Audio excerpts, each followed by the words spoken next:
Bonjour à tous et à toutes. Donc, je me présente, je m'appelle Nicolas Well.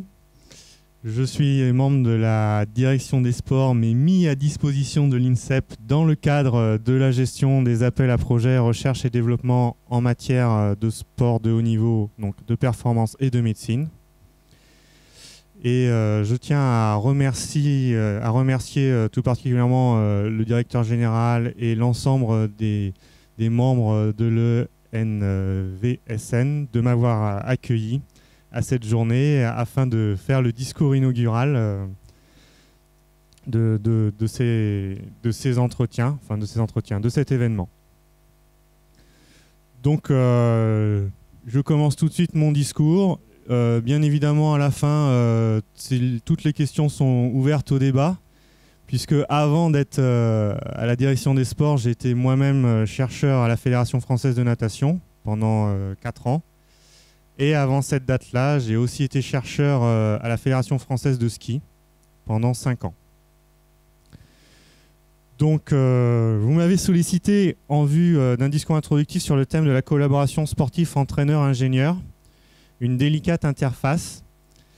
Je me permettrai toutefois d'élargir, de par mon positionnement, et de recentrer le débat à travers la proposition suivante, qui est la co-construction dynamique entre le milieu de la recherche et celui du sport de haut niveau, en vue de constituer des connaissances en matière de performance et de médecine, ou le concept délicat de l'interface.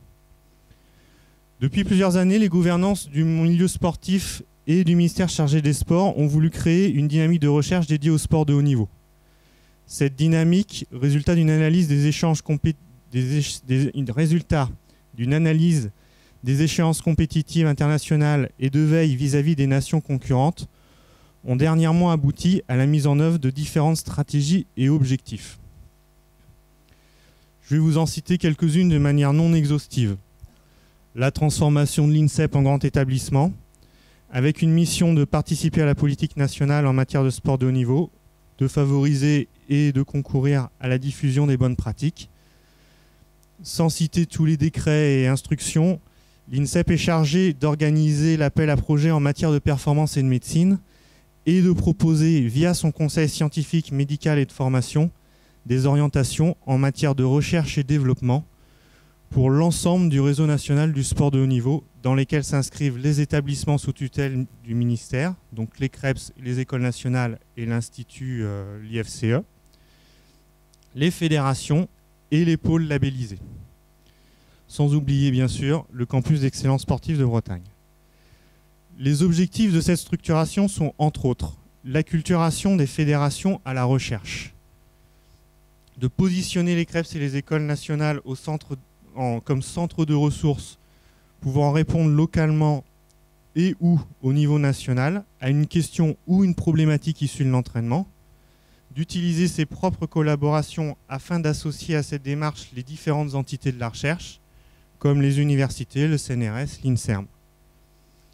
Si cette organisation et ses objectifs apparaissent pieuses, elles se heurtent dans les faits à un problème récurrent qui a clairement été identifié lors de la réunion du réseau national du sport de haut niveau qui s'est déroulée le 17 mai 2010.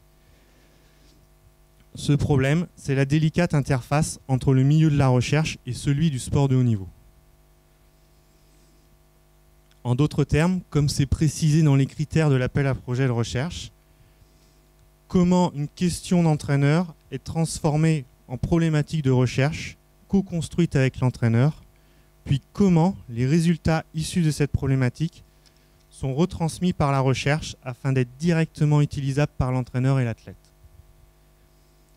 En effet, la recherche et le sport de haut niveau ont des objectifs parfois divergents. Le chercheur souhaiterait augmenter la connaissance, puis la valoriser par la publication, scientifique de préférence. Il pourrait parfois souhaiter de généraliser ces résultats sur de plus grands échantillons d'études, alors que le milieu sportif souhaiterait garder ses connaissances secrètes afin de maintenir une avance sur son adversaire ou ses adversaires. L'entraîneur souhaitera aussi, à travers des évaluations et des séances d'aide à la performance, individualiser ses résultats pour chaque athlète et rendre mieux compte de la spécificité de sa discipline. Au-delà de ces aspects et de l'histoire parfois conflictuelle entre le milieu de la recherche et celui du sport de haut niveau, le chercheur, l'entraîneur et l'athlète demeurent attirés mutuellement, probablement par ce que j'appellerais le désir de l'excellence. Mais alors, comment mettre en œuvre cette délicate interface entre la recherche et le sport de haut niveau? Comment faire collaborer des spécialistes qui ont des objectifs, des temporalités, des statuts, des modes de fonctionnement différents? Les éléments de réponse que j'ai pu trouver à cette question se trouvent parmi les quelques exemples que je vais vous présenter brièvement et sur lesquels nous pourrons revenir si vous avez des questions plus spécifiques. Le premier exemple, c'est celui de la Fédération française de gym, qui a choisi de conventionner une collaboration de recherche et d'aide à la performance avec un professeur des universités en charge de coordonner et de conseiller l'ensemble des activités de recherche et de développement pour la fédération en lien étroit et direct avec la direction technique nationale et les entraîneurs nationaux. Forcément, quand le professeur des universités mène cette action via la collaboration faite avec l'université, il ne réalise plus ses activités de recherche telles qu'il les conçoit lui. C'est-à-dire qu'il ne publie plus dans les grandes revues internationales qui lui permettent de favoriser sa carrière.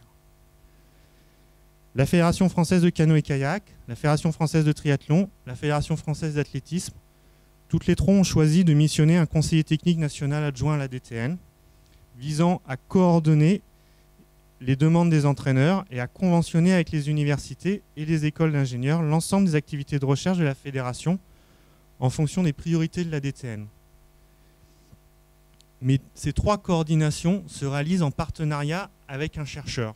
Dans les trois, je vous cite, le partenariat est réalisé avec un chercheur de l'INSEP qui est référent pour la fédération. La Fédération française de natation a créé sa propre cellule de recherche et d'aide à la performance. Cette cellule est autonome et en lien direct et au contact direct avec les entraîneurs et l'équipe des entraîneurs nationaux. Elle est aussi en lien direct avec la direction technique nationale et c'est elle qui gère ses collaborations avec les universités. La Fédération française de ski, qui elle est peut-être celle qui historiquement est le plus ancrée dans cette démarche, elle mène carrément ses propres recherches et sous-traite d'autres recherches et a créé un directoire sportif et scientifique qui organise l'ensemble des recherches. Dans ce directoire interviennent des industriels, des élus et la direction technique nationale. Parmi toutes ces fédérations, alors je n'ai pas nommé la voile et l'aviron puisqu'on va en parler juste après, mais parmi toutes ces fédérations, il y a des aspects communs que je nommerai. Le premier, c'est le soutien des institutions et des organismes. Et au sein des fédérations, c'est un soutien qui est parfois inconditionnel. Le second, c'est une personne qui, dans le domaine de la recherche, a au minimum un doctorat et qui réalise à la fois des actions de recherche, à la fois des actions de valorisation scientifique, donc des publications, à la fois des actions d'accompagnement scientifique et qui développe ou utilise des outils d'évaluation et d'aide à la performance. C'est une personne qui, dans tous les cas, réalise des analyses sur les séances d'entraînement et ces analyses sont alimentées par les résultats de ces recherches. Et donc ces recherches, elle est obligée à un moment d'y passer du temps pour les mener ou les coordonner. Cette personne qui est à l'interface, elle maîtrise donc les méthodes scientifiques, leurs intérêts, leurs limites. Elle les éprouve avec rigueur, alors dans les contraintes particulières du sport de haut niveau. Et parfois, elle met même des réserves sur ses propres résultats, ce qui est parfois contradictoire avec la demande de l'entraîneur. Quoi qu'il en soit, elle se doit de conserver son statut de chercheur, c'est-à-dire de donner une réponse avec les limites apportées à cette réponse. Le troisième point, c'est que dans tous les cas que je vous ai cités, les entraîneurs, les athlètes et les chercheurs sont ouverts à la co-construction. Et ça suppose qu'ils soient suffisamment ouverts en termes de communication, en termes de compréhension, et aussi au niveau de leur propre représentation. C'est-à-dire qu'il faudra, et du point de vue du chercheur et du point de vue de l'entraîneur, accepter que l'autre personne lui apprenne des choses et accepter aussi que ses propres représentations doivent parfois être mises en cause.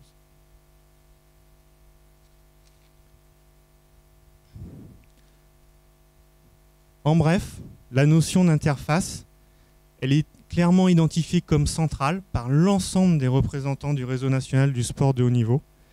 Et c'est vraiment un processus elle permet vraiment le processus de collaboration entre la recherche et le sport de haut niveau. Mais à mon sens, et de l'expérience que j'en ai, elle peut être efficiente que si elle se développe dans la co-construction. Et cette co-construction doit se faire à différents niveaux, tant au niveau des dirigeants qu'au niveau des gens qui sont dans l'action. Donc voilà. Et cette co-construction, elle est à la fois sur les savoirs experts du point de vue scientifique et les savoirs experts de l'entraîneur. Elle implique communication, écoute, parfois création d'un nouveau langage commun.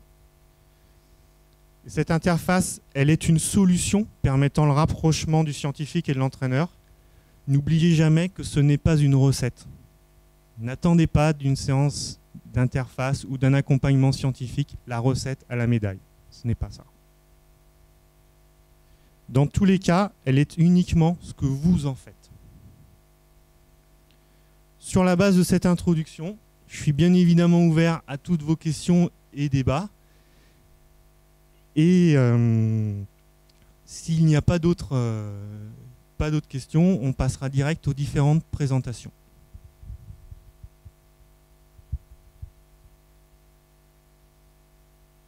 Ah, merci. Je croyais que j'avais jeté un froid dans la salle, alors.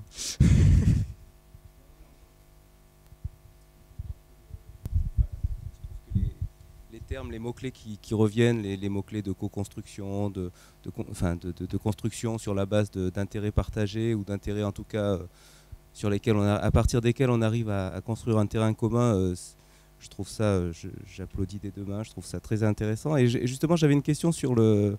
Et je trouve que d'ailleurs, dans le discours, c'est pas quelque chose de totalement nouveau. En même temps, c'est quelque chose qui est toujours difficile à construire et sur lesquels on n'a pas toujours les solutions les plus évidentes pour finalement pour avancer vers cette co-construction. Moi, la question que je me posais, c'est est-ce que au niveau de l'INSEP ou du ministère, il y a un intérêt qui est porté non pas seulement sur les dispositifs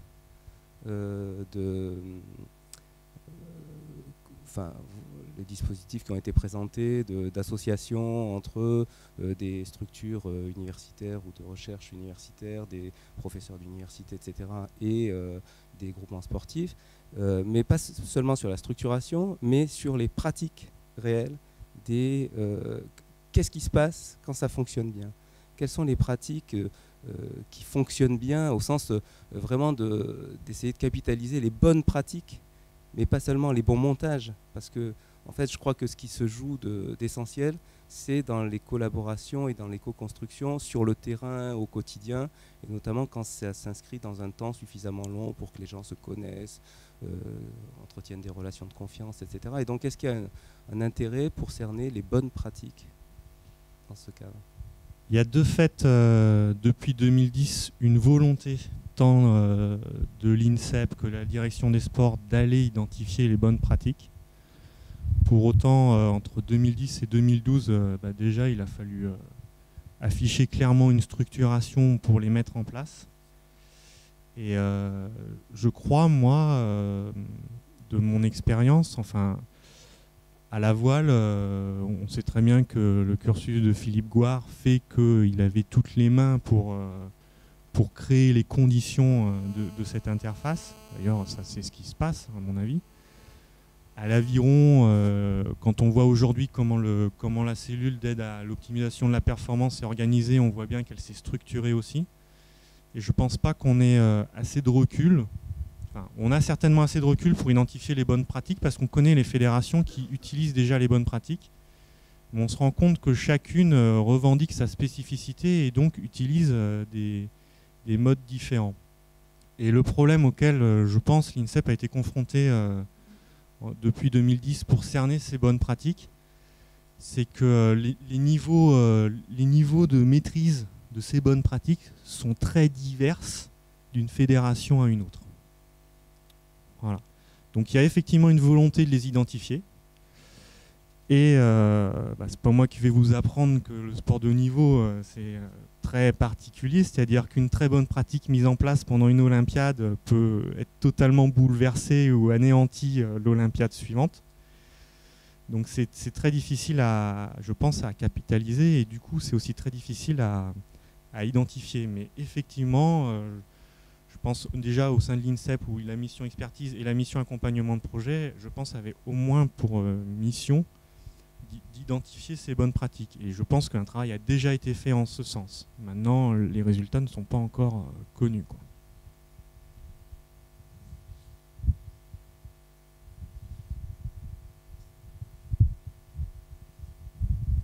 Oui, bonjour. Moi, je suis entraîneur, donc c'est une question de naïf.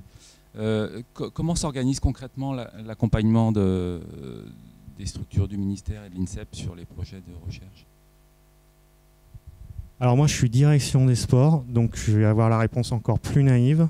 Je ne connais pas le détail de fonctionnement d'accompagnement des structures de l'INSEP vis-à-vis des fédérations.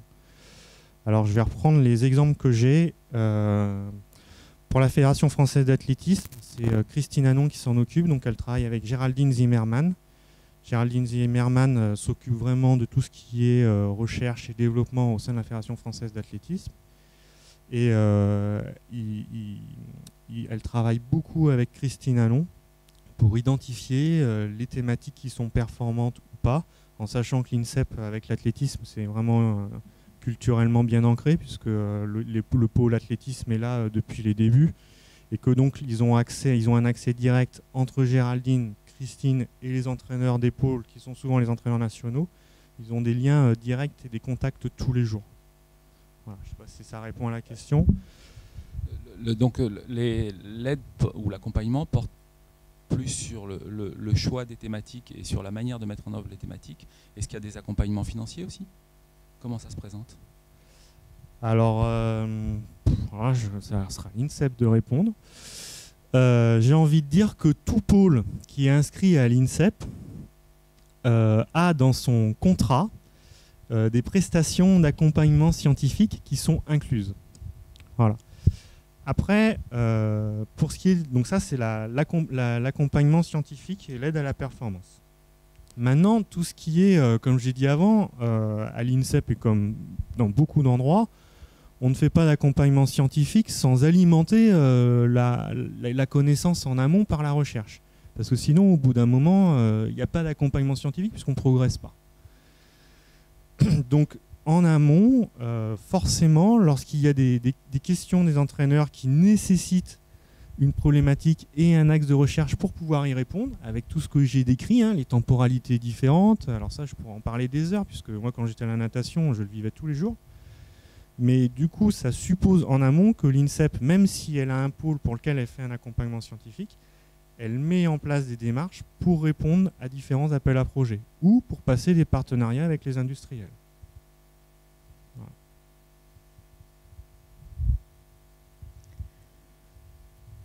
Après, donc ça c'est l'exemple de l'athlétisme. C'est pareil avec le kayak et le triathlon. Le ski, eux, comme c'est culturellement ancré, ils ont maintenant, j'ai envie de dire, pignon sur rue, donc ils ont directement des liens. Il faut savoir que le responsable de la cellule recherche du ski, Nicolas Coulmy, il est à la direction technique nationale. Il a le directoire sportif et scientifique où il y a et des intervenants industriels et la direction technique.